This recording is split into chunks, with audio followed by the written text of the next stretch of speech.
প্রবন্ধ সবই বেদে আছে। অনেক পাঠক আমি আমার প্রথম প্রবন্ধে সবই বেদে আছে এইরূপ লেখায় একটু অসন্তুষ্ট হইয়াছেন। অনেকে ধরিয়া লইয়াছেন যে আমি বেদের প্রতি অযথা অবজ্ঞা প্রকাশ করিয়াছি, কিন্তু এই ধারণা ঠিক নয়। এই বাক্যটির প্রয়োগ সম্বন্ধে একটু ব্যক্তিগত ইতিহাস আছে। প্রায় 18 বছর পূর্বেকার কথা। আমি তখন প্রথম বিলাত হইতে ফিরিয়াছি। বৈজ্ঞানিক জগতে তখন আমার সামান্য কিছু সুনাম হইয়াছে। ঢাকা শহর নিবাসী অর্থাৎ আমার স্বদেশবাসী কোনো লব্ধ প্রতিষ্ঠ উকিল আমি কি বৈজ্ঞানিক কাজ করিয়াছি জানিবার ইচ্ছা প্রকাশ করেন। আমি প্রথম জীবনের উৎসাহ ভরে তাহাকে আমার তদানীন্তন গবেষণা সম্বন্ধে অর্থাৎ সূর্য ও নক্ষত্রাদির প্রাকৃতিক অবস্থা, যাহা থিওরি অব লোনিসেশন অফ এলিমেন্টস দিয়া সুস্পষ্ট রূপে বোঝা যায়, সবিশেষ বর্ণনা দেই। তিনি দু এক মিনিট পরপরই বলিয়া উঠিতে লাগিলেন, এ আর নতুন কি হইল, এ সমস্তই বেদে আছে। আমি দু একবার মৃদু আপত্তি করিবার পর বলিলাম, মহাশয়, এসব তত্ত্ব বেদের কোন অংশে আছে, অনুগ্রহ পূর্বক দেখাইয়া দিবেন কি? তিনি বলিলেন, আমি তো কখনো বেদ পড়ি নাই, কিন্তু আমার বিশ্বাস তোমরা নতুন বিজ্ঞানে যাহা করিয়াছ বলিয়া দাবি করো সমস্তই বেদে আছে। অথচ এই ভদ্রলোক বিশ্ববিদ্যালয়ের উচ্চতম পরীক্ষায় সসম্মানে উত্তীর্ণ হইয়াছিলেন। বলা বাহুল্য যে বিগত 20 বৎসরে বেদ, উপনিষদ, পুরাণ ইত্যাদি সমস্ত হিন্দু শাস্ত্র গ্রন্থ এবং হিন্দু জ্যোতিষ ও অপরাপর বিজ্ঞান সম্বন্ধীয় প্রাচীন গ্রন্থাদি তন্ন করিয়া খুঁজিয়া আমি কোথাও আবিষ্কার করিতে সক্ষম হই নাই যে এই সমস্ত প্রাচীন গ্রন্থে বর্তমান বিজ্ঞানের মূল তত্ত্ব নিহিত আছে। সকল প্রাচীন সভ্য দেশের পণ্ডিতগণই বিশ্বজগতে পৃথিবীর স্থান, চন্দ্র, সূর্য, গ্রহাদির গতি, রসায়নবিদ্যা, প্রাণীবিদ্যা ইত্যাদি সম্বন্ধে নানারূপ কথা বলিয়া গিয়াছেন। কিন্তু তাহা সত্ত্বেও বাস্তবিক পক্ষে বর্তমান বিজ্ঞানগত 300 বৎসরের মধ্যে ইউরোপীয় পণ্ডিতগণের সমবেত গবেষণা, বিচারশক্তি ও অধ্যবসায় প্রসূত। একটি দৃষ্টান্ত দিতেছি। এদেশের অনেকে মনে করেন ভাস্করাচার্য 11 শতাব্দীতে অতি অস্পষ্টভাবে মাধ্যাকর্ষণ শক্তির উল্লেখ করিয়া গিয়াছেন। সুতরাং তিনি নিউটনের সমতুল্য, অর্থাৎ নিউটন আর নতুন কি করিয়াছে। কিন্তু এই সমস্ত অল্পবিদ্যা ভয়ঙ্করী শ্রেণীর তার্কিকগণ ভুলিয়া যান যে ভাস্করাচার্য কোথাও পৃথিবী ও অপরাপর গ্রহ-সূর্যের চতুর্দিকে বৃত্তাভ্যাস এলিপ্টিক্যাল পথে ভ্রমণ করিতেছে একথা বলেন নাই। তিনি কোথাও প্রমাণ করেন নাই যে মাধ্যাকর্ষণ শক্তি ও গতিবিদ্যার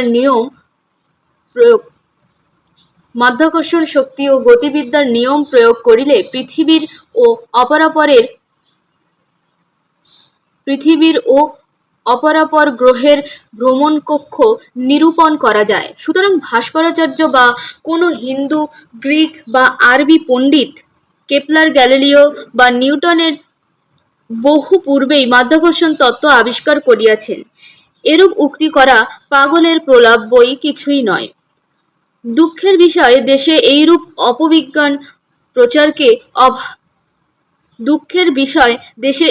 অপবিজ্ঞান প্রচারকের অভাব নাই। তাহারা সত্যের নামে নির্জলা মিথ্যার প্রচার করিতেছেন মাত্র। এই শ্রেণীর লোক যে এখনো বিরল নয় তাহার প্রমাণ সমালোচক অনিলবরণ রায়। তিনিও সবই বেদে আছে এই পর্যায়ভুক্ত, তবে সম্ভবত তিনি বেদ মূলে না হউক অনুবাদে পড়িয়াছেন। সুতরাং তাহার পক্ষে সবই বেদে আছে এইরূপ অপবিজ্ঞান আরো জোর গলায় প্রচার করা সম্ভবপর হইয়াছে। আমি সবই বেদে আছে এই উক্তিতে বেদের প্রতি কোনো রূপ অবজ্ঞা প্রকাশ করি নাই। অনিলবরণ রায় মহাশয়ের মতো মনোবৃত্তি সম্পন্ন ব্যক্তিদের সম্বন্ধে আমার মনোভাব প্রকাশ করিয়াছি মাত্র। বেদে কি আছে? এই ঘটনার সময় অর্থাৎ 18 বৎসর পূর্বে আমার বেদ পড়া ছিল না। বলা বাহুল্য, বেদ বলিতে এ স্থানে আমি ঋগ্বেদ, বলা বাহুল্য, বেদ বলিতে এ স্থানে আমি ঋগ্বেদই বুঝিয়াছি। পরে ইংরেজি ও বাংলা অনুবাদে ঋগ্বেদ সংহিতা পড়িয়াছি, কারণ মূল বৈদিক সংস্কৃতে পড়ার সাধ্য নাই। সমালোচক অনিল বরণ রায়ও বোধহয় মূল বৈদিক সংস্কৃত বেদ পড়েন নাই, আর মূলে পড়িলেও তাহা বিশেষ কোনো কাজে আসিবে না, কারণ ঋগ্বেদ পাণিনির সময়েই খ্রিস্টপূর্ব ষষ্ঠ বা পঞ্চ শতাব্দীতে দুর্বোধ্য হইয়া পড়িয়াছিল। সায়নাচার্য খ্রিস্টীয় চতুর্দশ শতাব্দীতে উহার অর্থ বুঝিতে প্রয়াস পান, অর্থাৎ সায়ন ভাষ্য। কিন্তু প্রধান ইউরোপীয় বেদে কি আছে? এই ঘটনার সময় অর্থাৎ 18 বৎসর পূর্বে আমার বেদ পড়া ছিল না। বলা বাহুল্য, বেদ বলিতে এ স্থানে আমি ঋগ্বেদই বুঝিয়াছি। পরে ইংরেজি ও বাংলা অনুবাদে ঋগ্বেদ সংহিতা পড়িয়াছি, কারণ মূল বৈদিক সংস্কৃতে পড়ার সাধ্য নাই। সমালোচক অনিল বরণ রায়ও বোধহয় মূল বৈদিক সংস্কৃত বেদ পড়েন নাই, আর মূলে পড়িলেও তাহা বিশেষ কোনো কাজে আসিবে না, কারণ ঋগ্বেদ পাণিনির সময়েই অর্থাৎ খ্রিস্টপূর্ব ষষ্ঠ বা পঞ্চম শতাব্দীতে দুর্বোধ্য হইয়া পড়িয়াছিল। সায়নাচার্য খ্রিস্টীয় চতুর্দশ শতাব্দীতে উহার অর্থ বুঝিতে প্রয়াস পান, অর্থাৎ সায়ন ভাষ্য। কিন্তু প্রধানত ইউরোপীয় পণ্ডিতগণই সম্পূর্ণ বেদ সংগ্রহ করিয়া প্রকাশ করেন এবং বিবিধ উপায়ে উহার দুর্বোধ্য অংশসমূহের অর্থ বুঝিতে চেষ্টা করেন। কিন্তু তাহাদের চেষ্টা সত্ত্বেও অধিকাংশ স্থলে অর্থ সুস্পষ্ট হৃদয়ঙ্গম হয় না। তাহার কারণ অনেক। একটি প্রধান কারণ এই যে বেদের বিভিন্ন অংশ অতি প্রাচীনকালে রচিত হয় এবং যে সময়ে যে দেশে অথবা যে সমস্ত অবস্থার মধ্যে যে শ্রেণীর লোক দিয়া রচিত হইয়াছিল, পরবর্তী যুগে লোকে তাহা সম্পূর্ণভাবে ভুলিয়া গিয়াছিল। এই সমস্ত বিষয়ের জ্ঞানের ব্যাকগ্রাউন্ড না থাকিলে প্রকৃত অর্থবোধ হওয়া দুঃসাধ্য এবং পরবর্তী দিগকে কষ্ট কল্পনার সাহায্য লইতে হয়। প্রথম জানা দরকার বেদ কোন সময়ে রচিত হইয়াছিল। বেদে অনেক জ্যোতিষিক ঘটনার উল্লেখ আছে। এই সমস্ত ঘটনার সময় নির্ণয় করা দুঃসাধ্য নয়। অধ্যাপক জেকবি, শঙ্কর বালকৃষ্ণ দীক্ষিত, বাল গঙ্গাধর তিলক, শ্রীযুক্ত প্রবোধচন্দ্র সেনগুপ্ত ইত্যাদি দেশী ও বিদেশী পণ্ডিতগণ এই সমস্ত জ্যোতিষিক উল্লেখের বিজ্ঞানসঙ্গত পর্যালোচনা করিয়া বেদের উপরোক্ত অংশের সময় নির্ণয়ে প্রয়াস পাইয়াছেন। শ্রীযুক্ত বসন্ত কুমার চট্টোপাধ্যায় ইত্যাদি বর্তমান লেখকের সমালোচকগণ যাহারা একালে গণিত শাস্ত্র অধ্যয়ন করিয়াছিলেন, তাহারা অনর্থক বাগাড়ম্বর বিস্তার না করিয়া এই সমস্ত প্রবন্ধ পড়িলে নিজেদের মানসিক জড়তা দূর করিতে পারিবেন। এই সমস্ত প্রবন্ধে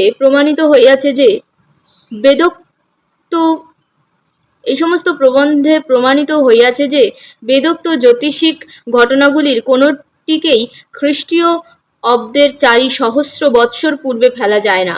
অনেকে মনে করেন যে বাস্তবিক পক্ষে খ্রিস্টপূর্ব 2500 অব্দ হইতে 800 অব্দের মধ্যে বেদের বিভিন্ন অংশ সংকলিত বা রচিত হইয়াছিল, যেখানে ইহা হইতে প্রাচীনতর ঘটনার উল্লেখ আছে তাহা শ্রুতিমাত্র।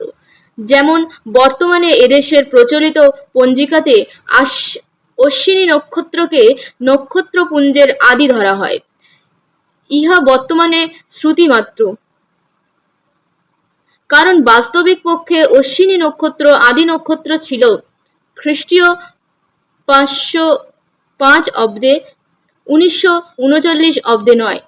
বর্তমান পঞ্জিকাকারগণ মানসিক জড়তা বশত 1434 বৎসর পূর্বের জ্যোতিষিক ঘটনাকে বর্তমান কালীয় বলিয়া প্রচার করিতেছেন। বেদের প্রাচীনতম অংশ অনেক সুবিজ্ঞ লেখকের মতে বাস্তবিক সংকলন কালের প্রায় সহস্র বৎসর পূর্বের ঘটনার শ্রুতিমাত্র বহন করিতেছে।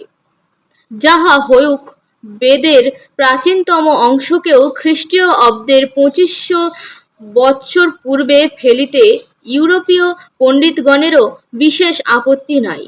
সুতরাং পৌরাণিক সত্যযুগের কথা, যাহা 17,28,000 বৎসর স্থায়ী এবং বর্তমান সময়ের 21,65,040 বৎসর পূর্বে শেষ হইয়াছিল বলিয়া প্রচার করা হয়, তাহা সম্পূর্ণ অলীক ও ভ্রান্ত।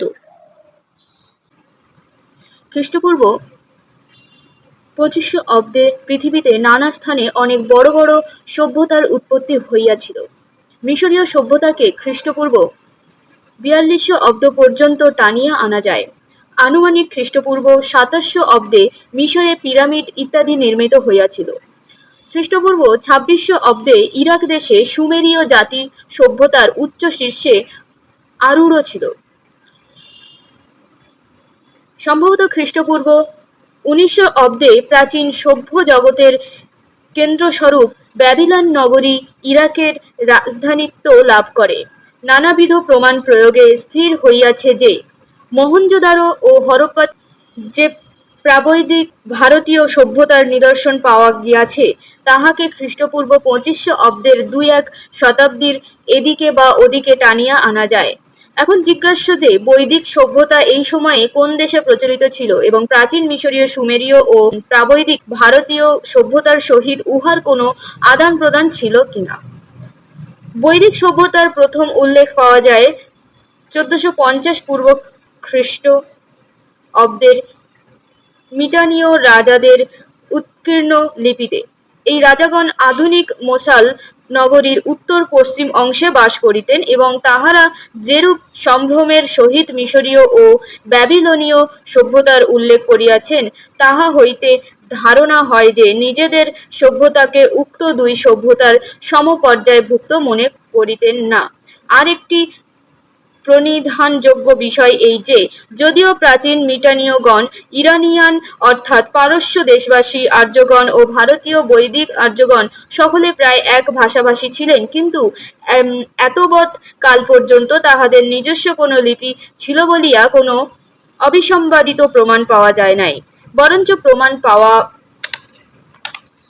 যায় যে পরবর্তীকালে তুর্কিদের বা মধ্য এশিয়াবাসীদের মতো যাহারা যখন যে দেশে গিয়াছেন সেই দেশের লিপি গ্রহণ করিয়াছিলেন, যেমন পারস্যের এথিমিনীয় বংশীয় রাজগণ, বিশেষত ভেরিয়াস অর্থাৎ দরায়কুশ ও তাহার পরবর্তী সম্রাটগণ 500 পূর্ব খ্রিস্ট অব্দে তাহাদের অনুশাসন পর্বতগাত্রে উৎকীর্ণ করিয়া গিয়াছেন। এই অনুশাসনের ভাষা প্রায় বৈদিক ভাষা, কিন্তু লিপি প্রাচীন ব্যাবিলন প্রচলিত কিলক লিপি এবং সাম্রাজ্যের অংশবিশেষে বিশেষত সিরিয়া দেশ প্রচলিত আরামাইক লিপি। 1450 পূর্ব খ্রিস্ট অব্দে মিটানীয়গণ তাহাদের অনুশাসনে ইন্দ্র, মিত্র, বরুণ, নাসত্যাদি বৈদিক দেবতার উল্লেখ করিয়া গিয়াছে, কিন্তু এখানে ব্যাবিলন প্রচলিত কিলক লিপি ব্যবহৃত হইয়াছে। ভারতীয় আর্যগণ 503 খ্রিস্টপূর্ব অব্দের পূর্বে কি লিপিতে লিখিতেন এখনও তাহার প্রমাণ পাওয়া যায় নাই। 250 খ্রিস্টপূর্ব অব্দের অশোক রাজার অনুশাসন সমস্তই ব্রাহ্মী লিপিতে লেখা। হয়তো এই লিপির উৎপত্তি ইহার অনেক পূর্বেই হইয়াছিল। কি করিয়া এই লিপির উৎপত্তি হইল, এখনও তাহার ধারাবাহিক ইতিহাস পাওয়া যায় নাই। এই সমস্ত ঘটনা হইতে বোধহয় ধরিয়া লওয়া অসঙ্গত হইবে না যে প্রাচীন আর্যগণের কোনো নিজস্ব বিশিষ্ট লিপি ছিল না। তাহারা বিজেতা হিসাবে যে দেশে গিয়াছেন সেই দেশের লিপি গ্রহণ করিয়াছেন। তাহাদের নিজস্ব কোনো লিপি থাকিলে তাহারা কখনো বিদেশীয় লিপিতে নিজেদের ভাষা উৎকীর্ণ করিতেন না। ইংরেজ ভারতবর্ষে বা চীনে আসিয়া কি নিজেদের লিপি পরিবর্তন করিয়াছে? মধ্যযুগের আর্যগণ অনেক সুসভ্য দেশ নিজেদের অধিকারে আনে, কিন্তু সর্বত্রই অধিবাসীদিগকে আরবি লিপি গ্রহণে বাধ্য করিয়াছেন। কিন্তু মধ্য এশিয়ার তুর্কি বা হুন বিজেতা হইয়াও চীন লিপি, পারস্যে ফার্সি লিপি এবং রুশিয়াতে সাইরিটেরা লিপি গ্রহণ করিয়াছিল, কারণ তাহাদের নিজেদের কোনো লিপি ছিল না। সুতরাং আশা করি সমালোচকগণ স্বীকার করিবেন যে ঋগ্বেদ সংহিতা খ্রিস্টপূর্ব 2500 অব্দ হইতে রচিত হইতে আরম্ভ হয় এবং ইহা সেরূপ সমাজের বা সভ্যতার চিত্র অঙ্কিত করিয়াছে। সেই সমাজ ও সভ্যতা হইতে উন্নততর সমাজ ও সভ্যতা পৃথিবীর অন্যান্য অংশে অর্থাৎ ইজিপ্ট, ইরাক এবং সম্ভবত এই ভারতবর্ষেও বর্তমান ছিল। ঋগ্বেদের মঙ্গন্দারির উল্লেখের পর্যালোচনা করিলে মনে হয় যে বর্তমান পাঞ্জাবের উত্তর পশ্চিমাংশ ও বর্তমান আফগানিস্তানের পূর্বাংশ প্রাচীনতম আর্যগণের বাসভূমি ছিল এবং তাহারা প্রায় সভ্যতর সিন্ধুনবাসীদিগকে উৎপীড়ন করিতেন। ঋগ্বেদ সংহিতায় সমসাময়িক সুমেরীয় বা মিশরীয় সভ্যতার কোনো উল্লেখ আছে কি? এ পর্যন্ত এ সম্বন্ধে কোনো সুস্পষ্ট প্রমাণ এখনো আবিষ্কার হয় নাই বটে, কিন্তু পরলোকগত লোকমান্য বাল গঙ্গাধর তিলক একটি সুচিন্তিত প্রবন্ধে দেখান যে অথর্ব বেদের কতকগুলি দুর্বোধ্য শব্দ ও শ্লোক যাহাদের কোনরূপ সুস্পষ্ট অর্থ করা কখনো সম্ভবপর হয় নাই, সম্পূর্ণ স্পষ্ট হইয়া যায় যদি ধরা যায় যে ওই সমস্ত শব্দ বেবিলন দেশে প্রচলিত পৌরাণিক কাহিনী হইতে গৃহীত হইয়াছে।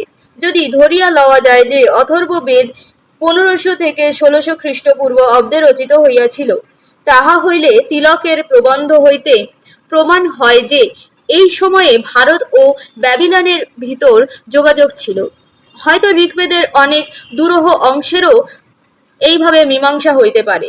ঋগ্বেদের নানা পরিবারস্থ বা গোত্রভুক্ত কবিগণ কর্তৃক সূর্য বা সবিতা, চন্দ্র বা সোম ইত্যাদি প্রাকৃতিক দেবতা এবং ইন্দ্র, বরুণ, মিত্র ইত্যাদি দেবতার উদ্দেশ্যে রচিত স্তোত্রাবলীর সমষ্টি মাত্র।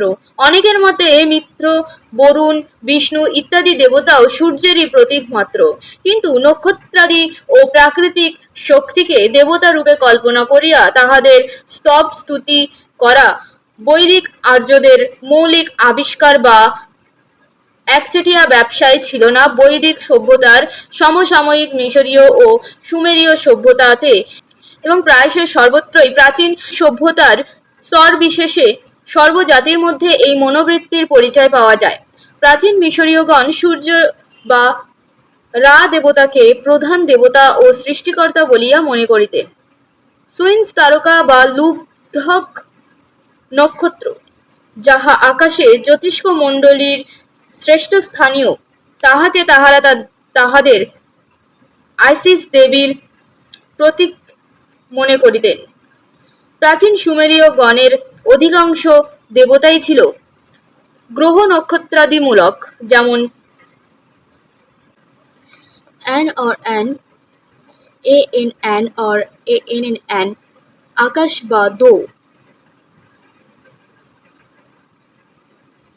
সামেস বা বারবার সূর্য ন্যায় ও আইনের দেবতা, শামাস বা বারবার সূর্য ন্যায় ও আইনের দেবতা, সেন বা নান্নার চন্দ্র, ইস্তার সৌন্দর্যের ও প্রেমের দেবী, ভেনাস বা শুক্র গ্রহকে ইহার প্রতীক মনে করা হতো। মর্তক দেবতাদের রাজা, ইনি ছিলেন বৃহস্পতি বা জুপিটার গ্রহ। নাবু দেবতাদের লেখক, ইনি আমাদের স্যাটার্ন বা মঙ্গল গ্রহ। নার্গল যুদ্ধের দেবতা আমাদের মার্স বা মঙ্গল গ্রহ। এই সমস্ত দেবতা এবং অন্যান্য সমুদ্র, নদী বা পর্বতাত্মক দেবতাদি সম্বন্ধে প্রাচীন সুমেরীয় কবি বা ঋষিগণ যে সমস্ত স্তোত্র রচনা করিয়াছিলেন, তাহার কতকাংশ বর্তমান সময়ে আবিষ্কৃত হইয়াছে এবং ব্রিটিশ মুসলিম এর সুমেরীয় প্রত্নতত্ত্ব বিভাগের সহকারী অধ্যক্ষ গ্যাড কর্তৃক ইংরেজি অনুবাদ সহ প্রকাশিত হইয়াছে।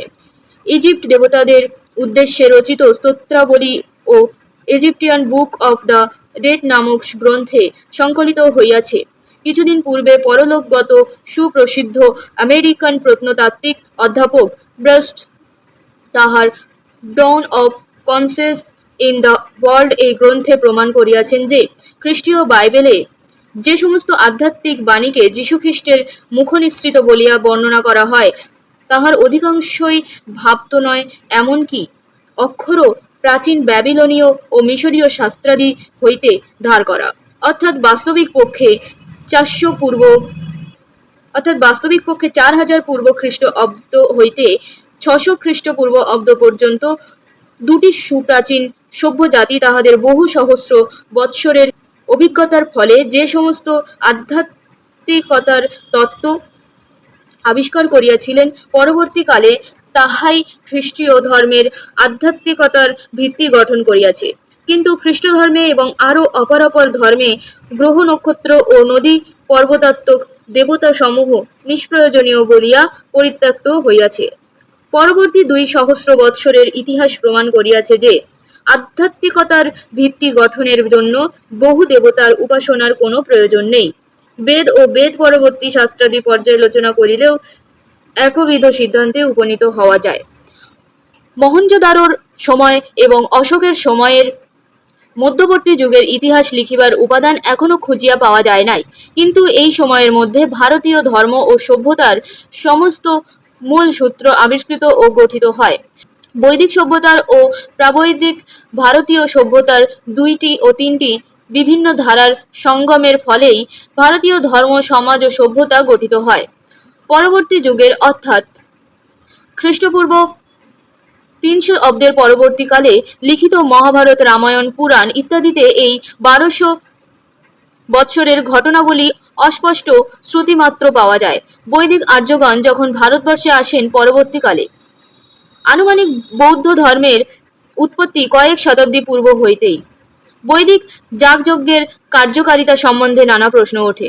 তখন নিশ্চয় ঘটা করিয়া যাগযজ্ঞাদি করিতেন, কিন্তু উপনিষদের আধ্যাত্মিকতা ব্রহ্মবাদের উপর প্রতিষ্ঠিত, উহাতে বৈদিক দেবতাদি পরিত্যক্ত হইয়াছে।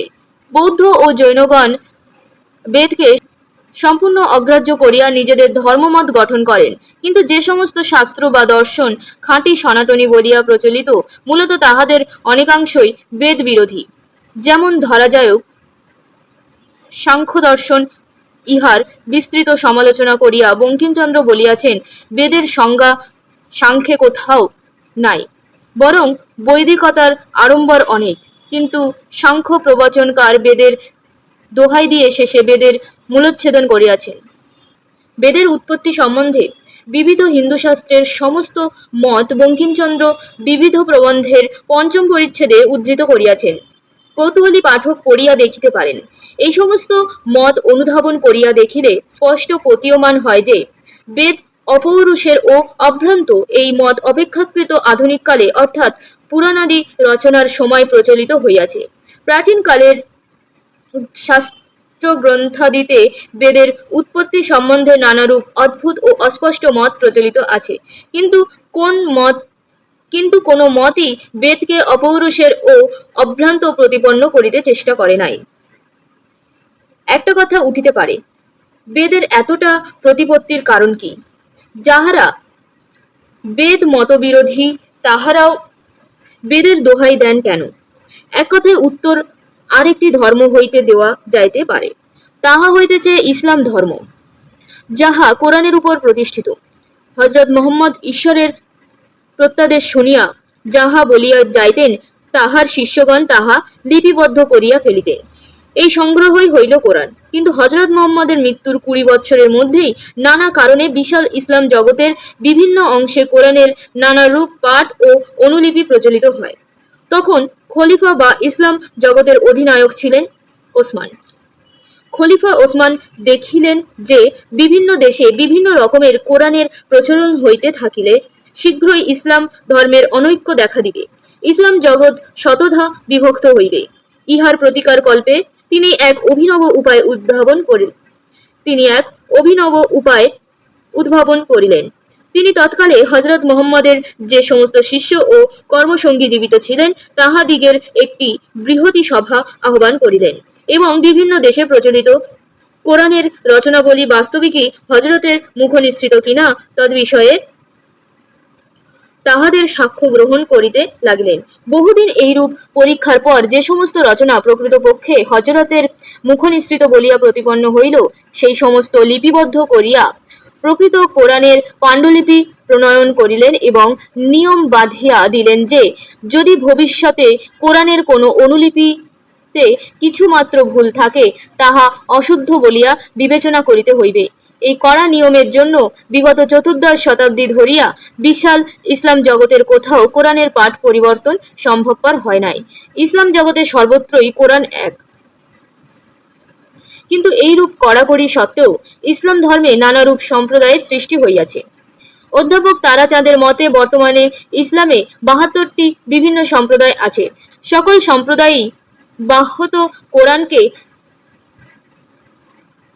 অভ্রান্ত ও অপৌরুষেয় অর্থাৎ হযরত মুহাম্মদের মুখনিসৃত ঈশ্বরের প্রত্যাদেশ বলিয়া স্বীকার করেন। কিন্তু বাস্তবিক পক্ষে এই সমস্ত সম্প্রদায়ের ধর্ম বিশ্বাস আচার ব্যবহার অনেক সময় আকাশ পাতাল তফাৎ। গোঁড়া মুসলমানদের মতে কোরআন সঙ্গত নয়। এই সমস্ত সম্প্রদায়ের মধ্যে ঘোরতর যুক্তিবাদী মোতাজিল সম্প্রদায় হইতে, অর্থাৎ যাহারা বাস্তবিক পক্ষে সক্রেটিস, প্লেটো, অ্যারিস্টটল প্রভৃতি প্রাচীন যুক্তিবাদী গ্রিক দার্শনিকদের মতবাদে বিশ্বাসবান ছিলেন, আগাখানি সম্প্রদায় পর্যন্ত, অর্থাৎ যাহারা অবতার, জন্মান্তরবাদ ইত্যাদি ভারতবর্ষীয় মতে বিশ্বাসবান সমস্ত পর্যায়ের ধর্মবিশ্বাসী আছেন।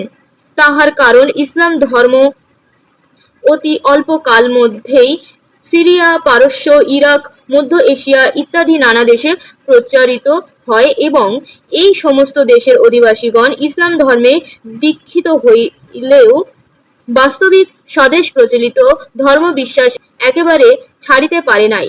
অনেক স্থলে প্রাচীন গ্রিক ও ভারতীয় ধর্মদর্শন তত্ত্বজ্ঞ পণ্ডিতগণ ইসলাম ধর্ম গ্রহণ করিলেও ইসলামীয় ধর্মমতে শ্রদ্ধাবান হইতে পারেন নাই।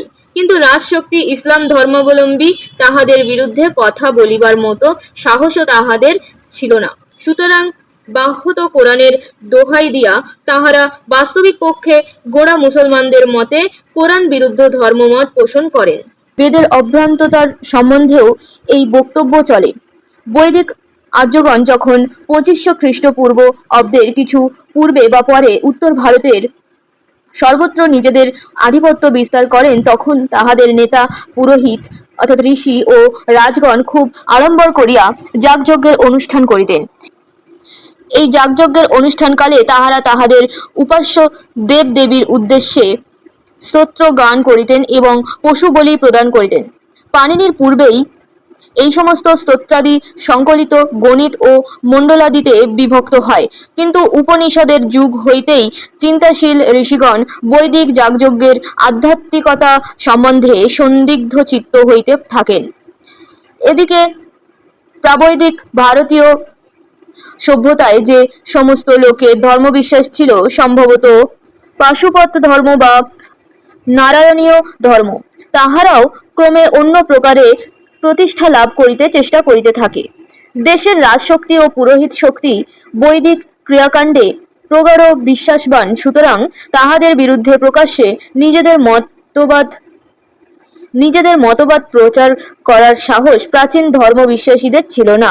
সুতরাং তাহারা বেদের অস্পষ্ট সূক্তাদির দোহাই দিয়ে নিজেদের ধর্ম মতাদির পুনঃপ্রতিষ্ঠা করিতে চেষ্টা করেন।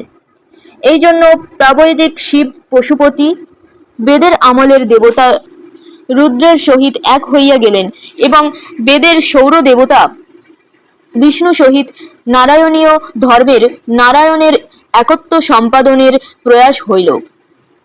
পাশুপতি ও নারায়ণীয় মতাবলম্বীগণ এইরূপে বেদের দোহাই দিয়া অবৈদিক ক্রিয়াকাণ্ড বা ধর্মবিশ্বাসকে জাতে উঠাইয়া লইলেন।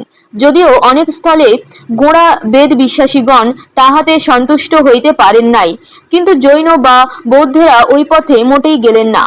তাহারা সরাসরি ভাবে বেদের অভ্রান্ততা অস্বীকার করিলেন এবং বৈদিক ক্রিয়াকাণ্ডকে নিরর্থক বলিয়া ঘোষণা করিলেন। বর্তমান লেখক বৈজ্ঞানিকের নিরপেক্ষ দৃষ্টিতে হিন্দু, বেদ ও অপরাপর ধর্মের মূল তত্ত্ব বুঝিতে চেষ্টা করিয়াছেন। ইহাতে অবজ্ঞা বা অবহেলার কোনো কথা উঠিতে পারে না। তাহার বিশ্বাস যে প্রাচীন ধর্মগ্রন্থ সমূহ যে সমস্ত জাগতিক তথ্য, ঐতিহাসিক জ্ঞান ও মানব চরিত্রের অভিজ্ঞতার উপর প্রতিষ্ঠিত, তাহাদের উপর বর্তমান যুগের উপযোগী আধ্যাত্মিকতা প্রতিষ্ঠিত হইতে পারে না।